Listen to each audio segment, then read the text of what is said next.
नमस्कार मित्रमैत्रिणींनो, माझ्या यूट्यूब चॅनलमध्ये तुमचं स्वागत आहे. अमावस्येच्या दिवशी कोणाचीही वाट पाहू नका. एका मंत्राने स्वतःची अशी दृष्ट काढा. प्रत्येक स्त्रीने अमावस्येच्या दिवशी एक गोष्ट नक्की करा. 18 जानेवारी रोजी आहे पौष अमावस्या, ज्याला मौनी अमावस्या असंही म्हटलं जातं. आता या दिवशी घरात कोणीही ज्येष्ठ व्यक्ती नसेल, काही विशिष्ट पद्धतीने आपण स्वतःची दृष्ट काढू शकता. होय, दृष्ट काढणं किंवा लागणं प्रत्येकाच्या श्रद्धेचा प्रश्न आहे.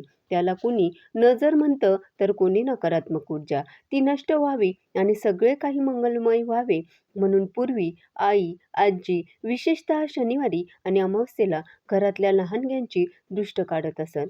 पण आताच्या विभक्त कुटुंब पद्धतीमुळे घरात कोणी ज्येष्ठ व्यक्ती नसेल, तर स्वतःची दृष्ट स्वतःला काढता येऊ शकते का, ते पाहूया. 18 जानेवारी रोजी येणारी पौष अमावस्या ही धार्मिक आणि आध्यात्मिक दृष्टिकोनातून अत्यंत महत्त्वाची मानली जाते. अमावस्येच्या दिवशी नकारात्मक ऊर्जा प्रबळ असते असं मानलं जातं. त्यामुळेच या दिवशी दृष्ट काढण्याची परंपरा आहे. अनेकदा घरात ज्येष्ठ व्यक्ती नसल्यास आपण दृष्ट काढणं टाळतो, परंतु स्वतःची दृष्ट स्वतः कशी काढावी बघूया. अमावस्येचा दिवस हा नकारात्मक शक्तींच्या निवारणासाठी सर्वोत्तम मानला जातो.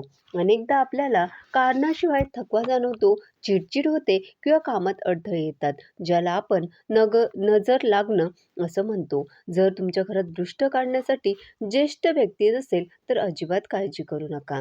मिठाचा एक छोटासा उपाय तुम्ही करून पहा.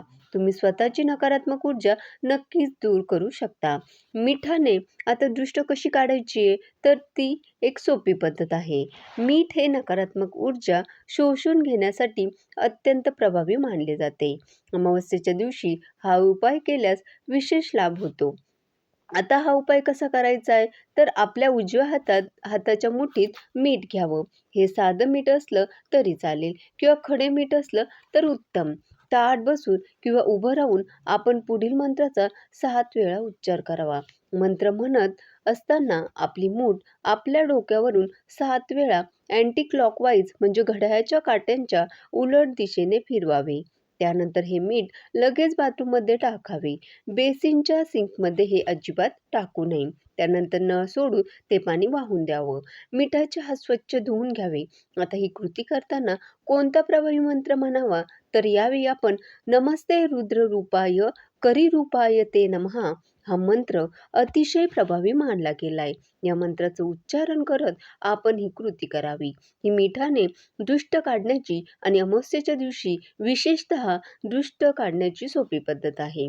आता हा उपाय अमावस्येच्या दिवशीच का करावा, तर अमावस्येला वातावरणात रज, तम कणांचे प्रमाण जास्त असते. या मंत्रातील रुद्ररूप हे शिवाचे संहारक रूप आहे, जे नकारात्मकतेचा नाश करते.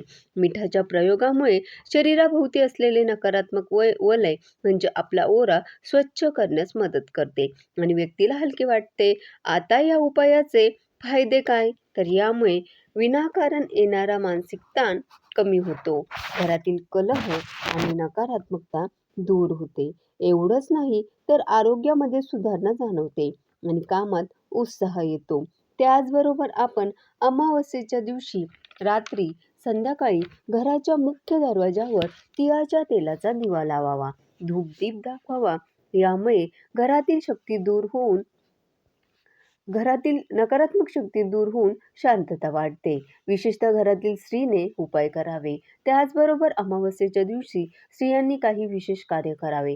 ते म्हणजे घराची स्वच्छता करावी, पाण्यात गंगाजल किंवा मीठ मिसळून अंघोळ करावी. यामुळे जुनी अडकलेली ऊर्जा निघून जाते. एवढंच नाही, तर देवी लक्ष्मी, देवी दुर्गा किंवा कुलदेवतेची पूजा या दिवशी आवर्जून करावी. किमान एक दिवा देवासमोर लावावा. यामुळे घरात समृद्धी आणि संरक्षण मिळतं. अमावस्येच्या दिवशी काळे तीळ, अन्न, कपडे किंवा मीठ दान करण्याला विशेष महत्त्व आहे. गरजू व्यक्तींना स्त्रीने या वस्तू मदत म्हणून द्याव्यात. अमावस्येच्या दिवशी या दानाचे पुण्य अनेक पटींनी मिळते असं सांगितलं जातं. मात्र स्त्रियांनी अमावस्येच्या दिवशी घरात वादविवाद करू नये, भांडणं करू नये, नकारात्मक बोलणं टाळावं, केस कापणं किंवा नख कापणं टाळावं. अमावस्या हा ऊर्जा परिवर्तनाचा दिवस मानला जातो. योग्य उपाय, पूजा, स्वच्छता आणि दान केल्यास नक्कीच नजर असेल नकारात्मकता असेल, भीती, मानसिक ताण असेल, हे सर्व दूर होतं.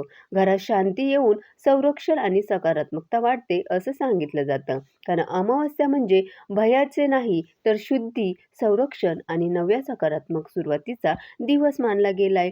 या दिवशी स्त्रियांनी केलेली ही छोटी-छोटी कार्य घरातील ऊर्जा वाढवतात आणि घराचं ऊर्जा कवच हे मजबूत करतात. धन्यवाद.